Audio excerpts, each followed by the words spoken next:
परेशान बताएं, क्यों परेशान है बताएं।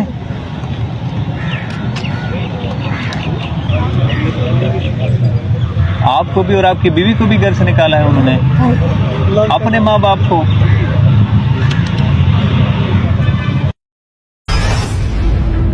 अच्छा राव साहब, ये मेरे पास आए हैं मोहम्मद रफीक साहब, और वो कह रहे हैं कि उनसे बात भी नहीं हो पा रही कि उनके हकीकी बेटों ने उनको भी और उनकी अहलिया को भी, मतलब अपने वालिदैन दोनों को उन्होंने घर से बाहर निकाल दिया है धक्के देके।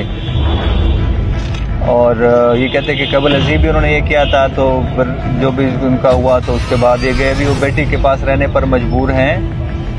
और बेटे ने कोई 6 लाख ट्वीन से मुख्तलिफ तरीक़ों से ले लिए हैं, कोई ज़मीनें भी मुख्तलिफ तरीक़ों से अपने नाम करवा ली हैं, और अब इनको जो है ना घर से भी धक्के देके निकाल लिया है।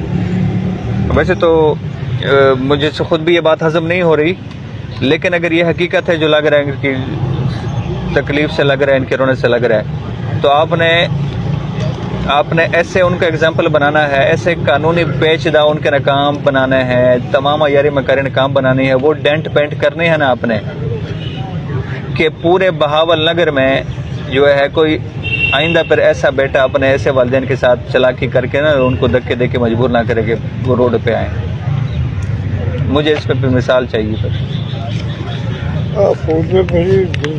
अल्लाह खैर करेगा। बाबा जी, आपने भी जाना है सीधा डीएसपी, इसको थ्रू करो, डीएसपी हारूनाबाद के पास आपने जाना है, ठीक है। बाकी पर आप बेफिक्र हो जाएं, हम और वो जाने आपके बेटे, उनको हम ऐसे आपके ताबेदार बनाएंगे कि उनको समझ आ जाए।